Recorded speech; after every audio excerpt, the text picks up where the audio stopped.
Hi friends, welcome back to our channel. మనకు రాష్ట్ర ప్రభుత్వం కొత్త పెన్షన్లపై అయితే గుడ్ న్యూస్ అయితే తెలియజేసింది. అయితే ఈ కొత్త పెన్షన్ల దరఖాస్తులు ఎప్పటి నుంచి అప్లై చేసుకోవాలి అనేది ఈ వీడియోలో మనం ఒక క్లారిటీ అయితే తెలుసుకుందాం. వీడియోలోకి వెళ్ళే ముందు మన ఛానల్ని లైక్ చేసి సబ్స్క్రైబ్ చేసుకోండి. మన రాష్ట్ర ప్రభుత్వ పథకాలు అప్డేట్స్ అయితే మన ఛానల్లో ఎప్పటికప్పుడు అయితే అప్లోడ్ చేస్తుంటాను. అయితే వీడియోలోకి వెళ్తే, రాష్ట్రంలో కొత్త పెన్షన్ల మంజూరుకు ప్రభుత్వం ఏర్పాట్లు అయితే చేస్తుంది.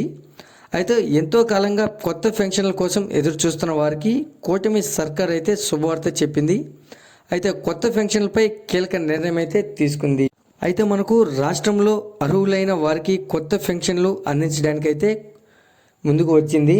అయితే ఏడాది నుంచి అర్హత ఉండి పెన్షన్ అందని లబ్ధిదారులకు సీఎం చంద్రబాబు నాయుడు గారు అయితే ఒక గుడ్ న్యూస్ అయితే తెలియజేశారు. అయితే ఈ పెన్షన్లు అక్టోబర్ నెల నుంచి కొత్త వారికి పెన్షన్ అందించినట్లు స్పీకర్ అయ్యన్న పాత్రుడు అయితే ఇటీవలే వెల్లడించిన విషయం అందరికీ తెలిసిందే. అయితే రాష్ట్రంలో కొత్త పెన్షన్ల మంజూరుకు ప్రభుత్వం ఏర్పాట్లయితే చేస్తున్నట్లు తెలుస్తుంది. ఇందుకు అక్టోబర్ అర్హులైన వారి నుంచి దరఖాస్తు స్వీకరించాలని నిర్ణయించినట్లు సమాచారం. వచ్చే వారం నుంచి సచివాలయాల్లో కొత్త పెన్షన్లకు దరఖాస్తు స్వీకరించే అవకాశం ఉన్నట్లు తెలుస్తుంది. అయితే గత ప్రభుత్వంలో పెన్షన్లు రద్దయిన వారి నుంచి భారీగా అయితే ఫిర్యాదులు వచ్చాయి.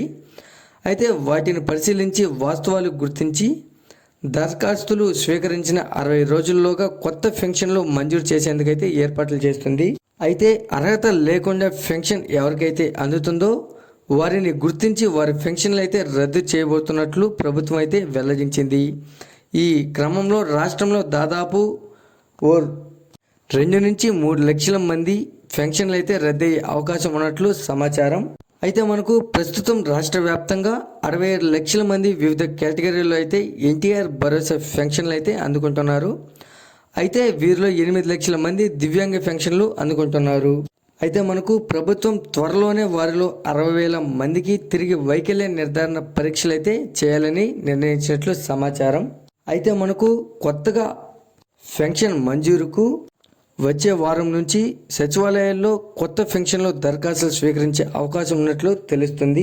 ఈ వీడియో కనుక నచ్చినట్లయితే లైక్ చేసి సబ్స్క్రైబ్ చేయండి. మరొక లేటెస్ట్ అప్డేట్తో మీ ముందుకు తీసుకొస్తాను. Thanks for watching.